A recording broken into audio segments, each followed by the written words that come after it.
Hey everyone, and welcome back to English Experiment, the podcast where we break down the English language one real conversation at a time.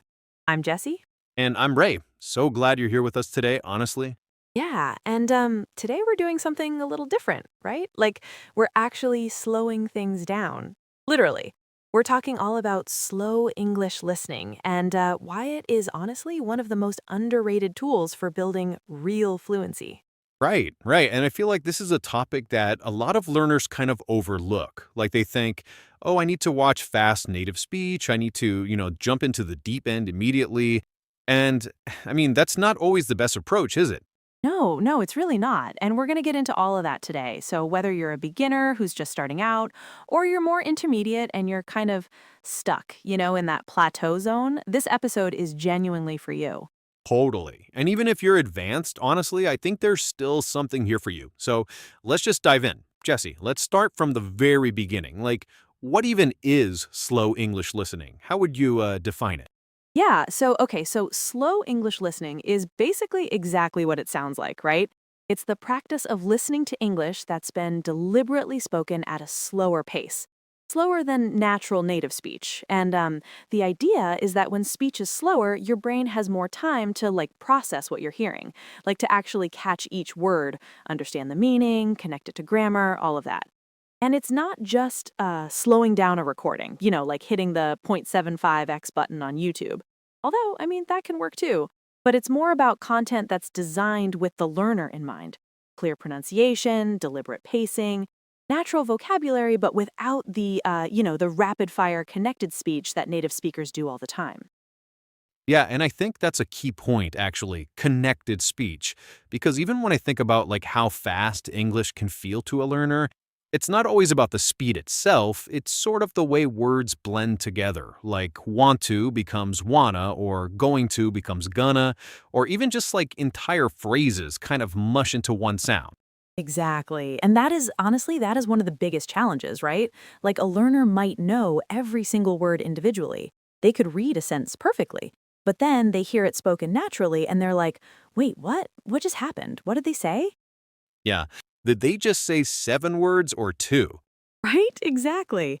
So slow English listening kind of bridges that gap. It gives learners a space where they can actually hear the language clearly, build confidence, and then gradually work their way up to faster speech.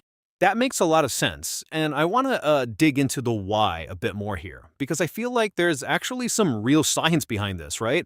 It's not just like a learning preference, it genuinely affects how your brain acquires language. Yeah, totally. There's this concept in language acquisition called comprehensible input, which was sort of popularized by this linguist called Stephen Krashen. And the idea is that we acquire language when we understand messages that are just slightly above our current level. Not way above, like not so hard that you're completely lost, but just a little bit of a stretch. And slow listening is kind of the perfect vehicle for that because when the pace is comfortable, you're not wasting all your mental energy just trying to decode what word was just said. Instead, your brain can focus on meaning, on context, on patterns. And that's where real acquisition happens.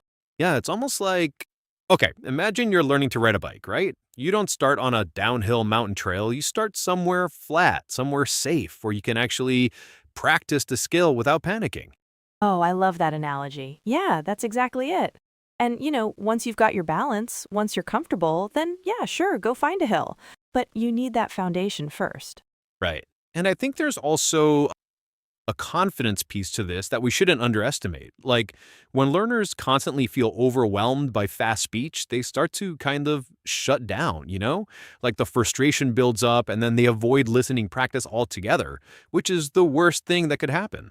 Yeah, oh my gosh, that is such a real thing. I've talked to so many learners who say, I just get so frustrated when I can't understand, so I just stop. And that's a cycle that slow listening can really help break because you start having these little wins, You're understanding more, and that feels good, and that motivates you to keep going. Exactly. Okay, so let's get practical because I know our listeners love the practical stuff. Jesse, how should someone actually use slow English listening in their day to day study routine? Like, what does that actually look like? Okay, so I have a few tips for this. The first thing I always say is listen actively, not passively. And I know that sounds obvious, but like a lot of people put on English audio as background noise while they're doing something else. And I mean, that has some value, sure, but it's not the same as sitting down and really engaging with what you're hearing. So active listening means you're focused, right? You're trying to catch every word. You might even be taking notes or pausing and repeating phrases out loud after the speaker, that kind of thing. Right, yeah. That repeating thing is huge, actually. I mean, there's a whole technique called shadowing where you basically repeat what you hear in real time or just after. And that's honestly kind of incredible for your pronunciation and your rhythm. Yes, shadowing is amazing, and slow content is perfect for shadowing because, again, you can actually keep up, right? If the speech is too fast, shadowing becomes this frustrating, impossible thing. But at a comfortable pace, you can really nail it. Yeah, totally. What else? What are your other tips? Okay, so another big one is use transcripts. A lot of slow English podcasts and, learning resources will provide a transcript of what was said. And the technique is you listen first without reading, just listen, see what you understand, then you read the transcript, then you listen again. That three-step approach is so powerful. It really locks the language in. Oh, that's such a good point because that second listen after you've read, you're hearing things you completely missed the first time. Like suddenly words just jump out at you that were invisible before. Exactly. It's like your brain needed to see it first before it could hear it, which is kind of weird, but also just how it works. Yeah, and I'd add to that, don't be afraid to replay. Like, seriously. There's this thing I see with learners where they feel almost embarrassed to replay something. Like it means they're not good enough. But replaying is just smart studying. It's not a failure, it's a strategy. Oh, 100%. Yeah, I replay things all the time, even in my own native language when I miss something. It's totally normal. And in a learning context, it's actually one of the best things you can do. Right. Okay, so let's talk about mistakes because I think this is where things get really interesting. There are some really common mistakes that learners make around listening practice, and I feel like we should address them head on. Yeah, let's do it. What's the first one you'd say? Okay, so the biggest one, and I see this all the time, is jumping to fast content too soon. Like a learner has been studying for a few months, maybe they're low intermediate, and they decide, I'm going to watch this American TV show, or I'm going to listen to this fast native podcast. And then they understand almost nothing and they feel terrible about it. Yeah. And it's not that the content is bad, it's just, it's not the right tool for where they are yet. It's like trying to read a whole novel when you're still learning the alphabet. The progression matters so much. Yes, and there's this sort of cultural pressure, right? Like learners feel like if they're using easy content, that's somehow beneath them or like it's not real learning. But that is so far from the truth. The goal is comprehension. The goal is acquiring the language. And if slow content helps you do that, then slow content is the right content. Totally agree. What's another mistake you see, Jesse? Okay, so another one is only doing passive listening. Like I mentioned before, just having English on in the background and calling that studying. And, I'm not saying passive exposure has zero value. It does help a little with like getting used to the sound of the language, but it won't build your actual comprehension skills. That takes active engagement. And a third one, okay, this one is really common. It's translating every single word in your head as you listen. Like you hear a word and your brain immediately tries to find the equivalent in your first language. And then by the time you've done that, three more sentences have gone past and you're completely lost. Oh, that is such a trap. Yeah, and I think the goal is to gradually think in English, right? To let meaning just come directly from the words without the detour through your first language. And slow listening actually really helps with that because you have to time to kind of sit with the English meaning instead of rushing to translate. Exactly. Yeah. And that's honestly a huge milestone in language learning. When you start dreaming in the language or you catch yourself thinking in English, that's when you know something is really clicking. The dreaming in English moment. Yeah, that's a real thing. I've heard so many learners talk about that. It really is. Okay, so let's talk about building a habit because I think this is where a lot of learners struggle the most. It's not that they don't know what to do, it's that they don't do it consistently, you know?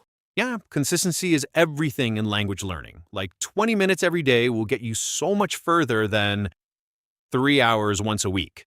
The brain needs that regular exposure to really cement things. 100%. So, how do you actually build that habit? What advice would you give, Ray? Okay, so my number one piece of advice is to attach your listening practice to something you already do. Like you already have habits in your day. Maybe you have your morning coffee, or you commute to work or school, or you go for a walk in the evening. Attach your English listening to one of those existing moments. Oh, habit stacking. Yeah, that's such a good technique. Exactly, habit stacking. Because then you're not trying to find extra time, you're just repurposing time you already have. And after a while, it becomes completely automatic, like morning coffee equals English listening, full stop. Yeah, and I'd also say start small, like ridiculously small. Don't tell yourself you're going to listen for an hour every day if you haven't done any regular practice before. Start with like 10 minutes, even 5, something so small that it feels almost silly not to do it. Yeah, lower the barrier to entry as much as possible. Right. And then as it becomes a habit, you naturally start doing more. You're enjoying it, you're seeing progress, and suddenly that 10 minutes becomes 20, 30.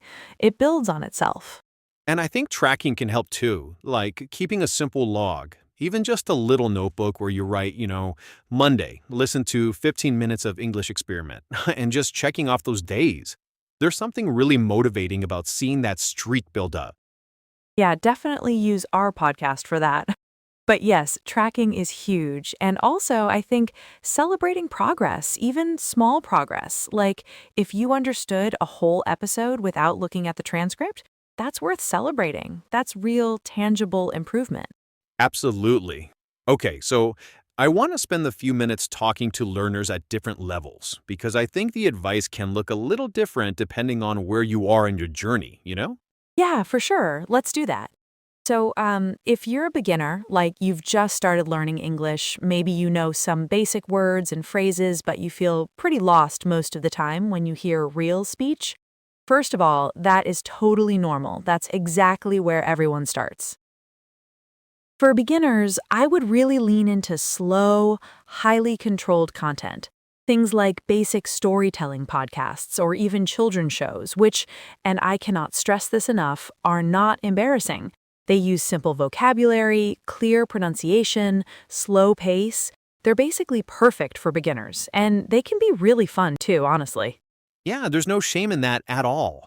Some of my favorite language learning content is technically aimed at kids. It's pedagogically well designed?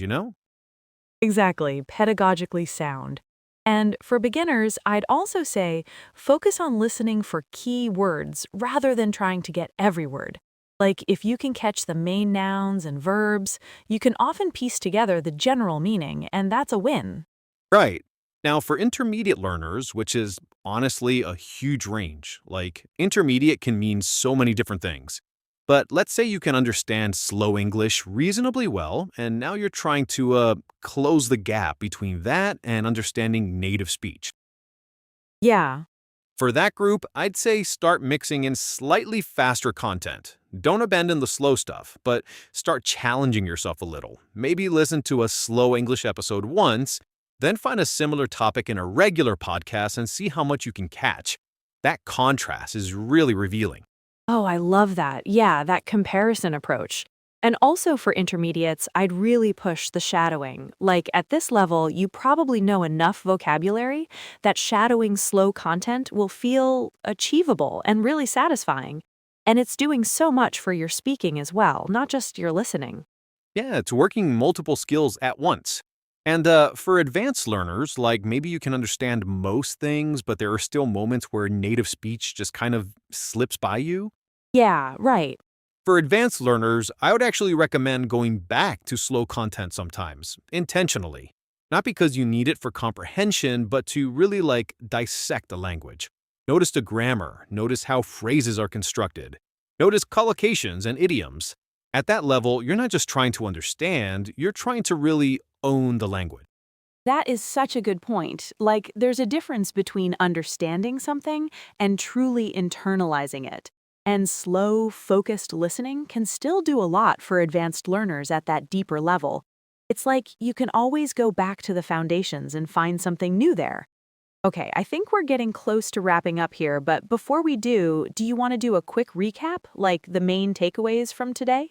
Yeah, let's do it. Okay, so number one, slow English listening is a genuinely powerful tool for language acquisition. It gives your brain the time it needs to process, understand, and internalize the language. Number two, active listening beats passive listening every time. Engage with what you're hearing, replay, shadow, use transcripts. Make it a real workout for your brain, not just background noise. Number three, avoid the common mistakes. Jumping to fast content too early, translating in your head, and being inconsistent. Slow, steady, daily practice beats irregular big session. Number four, build your habit using habit stacking. Attach your listening practice to something you already do. Start small, track your progress, celebrate your wins. And number five, choose content you enjoy and be kind to yourself. This is a journey, not a race. Every level has value, every step forward counts. And the fact that you're here, learning, practicing, showing up, that is already something to be proud of. I love that. Okay, I think that's a beautiful note to end on. To everyone listening right now, seriously, thank you. Thank you for spending this time with us. Thank you for investing in yourself and in your English journey. It genuinely means the world to Ray and me that you're here. It really does. And if this episode helped you in any way, please share it with a friend who's also learning English. Word of mouth is honestly the best way to help our little community grow, and we want to reach as many learners as possible. And hey, if you have questions or topics you'd like us to cover in future episodes, you can reach out. All the details are in the show notes. We genuinely read everything, and a lot of our best episode ideas come straight from you guys. So until next time, keep listening, keep practicing, and remember, every word you understand today is one you didn't understand yesterday. That's progress. That's real. That's you building fluency, one slow, clear, beautiful sentence at a time. I'm Jessie. And I'm Ray. This has been English Experiment. Take care of yourselves, everyone. Bye. Bye.